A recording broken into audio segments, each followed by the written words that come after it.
और दर्शकों, अब हमारी अगली खबर, बंगाल में जो हालात बने हुए हैं रेपकांड के बाद वो आपने देखे, लेकिन अब बंगाल में क्या राष्ट्रपति शासन लगने वाला है? क्या वो तारीख करीब आ गई है?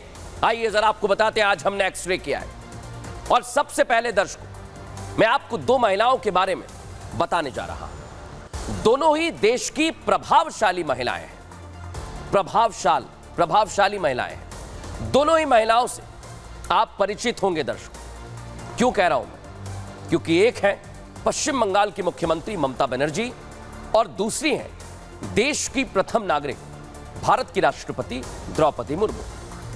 दर्शकों, लेकिन इन दोनों महिलाओं की भावनाओं में जमीन और आसमां का अंतर है। इतना फर्क है दर्शकों। पहले आपको ममता बनर्जी के बारे में बता देता हूं। ममता बनर्जी क्या कह रही हैं? देश जलाने की धमकी दे रही हैं। वो पीएम मोदी की कुर्सी हिला देने की धमकी दे रही हैं। वो देश में ताला लगाने की धमकी दे रही हैं। वहीं दूसरी तरफ, एक तरफ ममता बनर्जी है, दूसरी तरफ है राष्ट्रपति द्रौपदी मुर्मू, जो कह रही हैं कि मैं बेहद निराश हूं, मैं भयभीत हूं। सोचिए आप, देश की राष्ट्रपति अगर आज ये बयान दे रहे हैं और कह रही हैं कि वो खौफ में हैं, तो किस तरह के हालात ममता बनर्जी ने अपने प्रदेश में बना रखे हैं महिलाओं के लिए। आज राष्ट्रपति को यह बयान देना पड़ा है। लेकिन आप सोचिए, अगर राष्ट्रपति ये बयान दे रही हैं तो क्या है इसके मायने, ये हम आपको आगे बताएंगे। लेकिन ममता बनर्जी कैसे धमकी दे रही हैं जलाने की, सुनवाते हैं आप।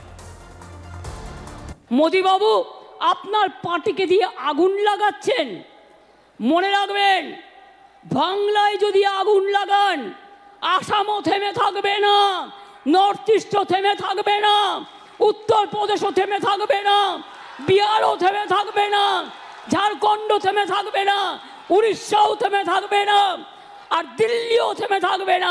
আপনার চেয়ারটা আমরা টলমল করে দেব। दर्शकों, पश्चिम बंगाल के मुख्यमंत्री ने मंच से आज जो देश को जलाने की बात चीख चीख कर कही है, इसकी शुरुआत पहले ही बंगाल से हो चुकी है। दर्शकों, क्यों कह रहा हूं मैं, समझ लीजिए। ये वीडियो आप देखिए, ये वीडियो कल का है जिसमें आप भगवा दुपट्टा पहने एक लड़की को देख पा रहे होंगे। देख लीजिए, हमने आपके लिए किया है। इस लड़की और इसके जैसे हजारों प्रदर्शनकारियों ने कोलकाता पुलिस को लगातार इन्हें ढूंढ रही है।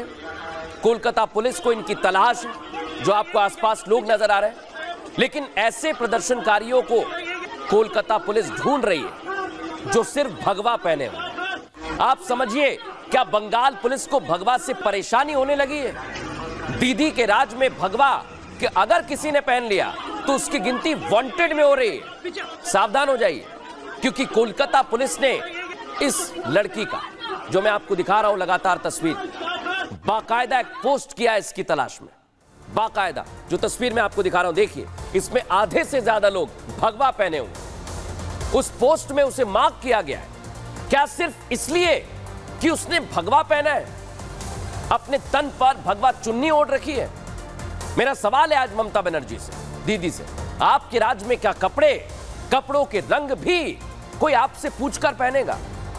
सवाल ममता बनर्जी से इसलिए है दर्शकों, क्या आपको भगवा रंग से परेशानी है? यह भी तो बाकी रंगों की तरह है, जैसे नीला, पीला, हरा, लाल, गुलाबी है, वैसे ही भगवा है।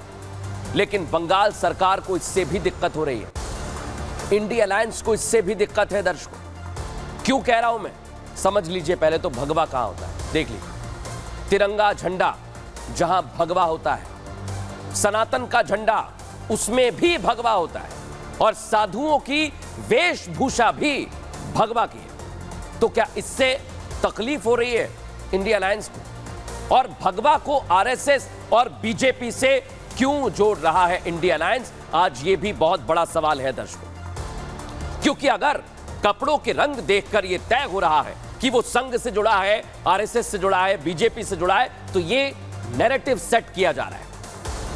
बंगाल से ही एक और वीडियो सामने आया है दर्शकों, मैं दिखाता हूं आपको। ये देखिए, यहां तो कोई भगवा नहीं था। बीजेपी के नेता प्रियांगु पांडे पर भीड़ में से किसी शख्स ने एक नहीं बल्कि 6 राउंड फायर किया। देखिए उनकी गाड़ी की हालत क्या हो गई। यहां तो कहीं भगवा नहीं था। फायरिंग करने वालों में कोई हरे रंग के कपड़े पहने हुए, कोई सफेद रंग के कपड़े पहने हुए, तो कोई किसी और रंग का कपड़ा पहना हुआ है। लेकिन कौन सी पार्टी या किस संगठन से जुड़े हुए आप सोचिए, क्योंकि इस हमले में प्रियांगु बाल बाल बच गए हैं। लेकिन सवाल यही है, क्या कपड़ों के रंग के आधार पर यह तय किया जाएगा कि कौन किस पार्टी का है, किस संगठन से जुड़ा हुआ है? आप सोचिए जरा, गोली मार दी गई, लेकिन यहां बात हो रही है रंग की। कौन किस कलर के कपड़े पहना है उस पर अब बातें की जा रही हैं। लेकिन इंडिया अलायंस की यह साजिश अब नहीं चलने वाली है दर्शक, क्योंकि कभी कोई देश चलाने की बात करता है, कभी कोई भगवा को मार्क करता है, कभी कोई कब्जे की बातें कहता है। देखिए इस रिपोर्ट में।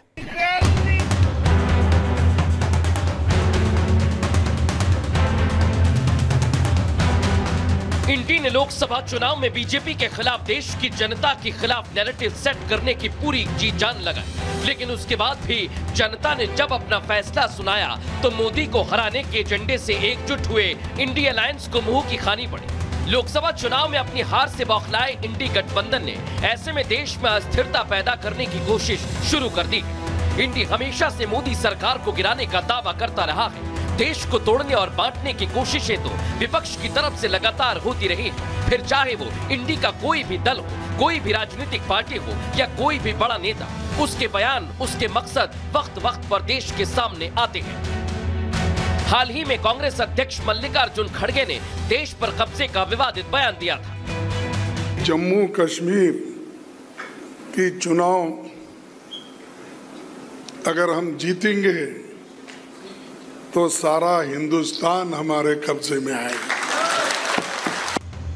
खड़गे का ये बयान साफ बता रहा है कि कांग्रेस को सिर्फ और सिर्फ जम्मू कश्मीर में जीत की मंशा है, ना उन्हें देश से कुछ लेना देना है और ना ही यहाँ के लोगों से। मकसद सिर्फ चुनाव जीतना है। जिस पार्टी के अध्यक्ष की जुबान पर कब्जे जैसी बात हो तो उस पार्टी के नेता भी कैसे पीछे रह सकते हैं। कांग्रेस के वरिष्ठ नेता सज्जन सिंह वर्मा भी ये कह चुके हैं कि शेख हसीना की तरह पीएम मोदी के आवास में भी जनता घुस जाएगी। जिस तरह बांग्लादेश में हुआ, जिस तरह श्रीलंका में हुआ, आज हमारे देश की हालत उससे अलग नहीं। मोदी जी देखना कहीं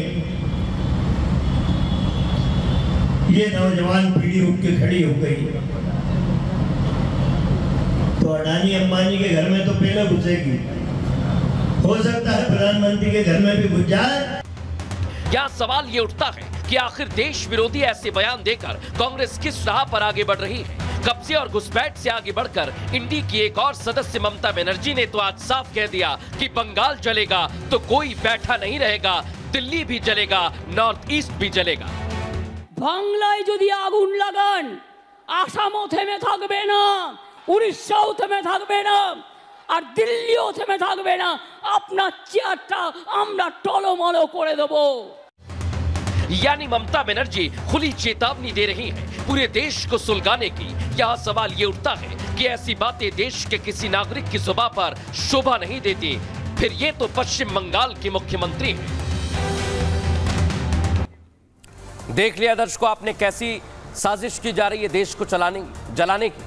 लेकिन अब इसी पर भारतीय जनता पार्टी हमला बोल रही है और जेडीयू भी इसे लेकर प्रतिक्रिया दे रही है। सुनवाते हैं। गोली चली है भारतीय जनता पार्टी के समर्थक की गाड़ी पर और संभवतः वो घायल भी हुए हैं। इसका मतलब साफ है, कानून व्यवस्था पूर्ण तरीके से पश्चिम बंगाल में ध्वस्त हो चुकी है और टीएमसी का मतलब अब बन चुका है तानाशाही मानसिकता और कल्चर। डेमोक्रेटिकली इलेक्टेड गवर्नमेंट जनता के असंतोष को दबाने के लिए इस प्रकार का दुर्व्यवहार करेगी, ये हमारी कल्पना से बाहर था। ममता बनर्जी खुद आंदोलन से निकल करके आई हैं, लिहाजा हमें उनसे संयत व्यवहार की उम्मीद थी। उन्होंने अराजकता की सारी सीमाएं पार कर दी।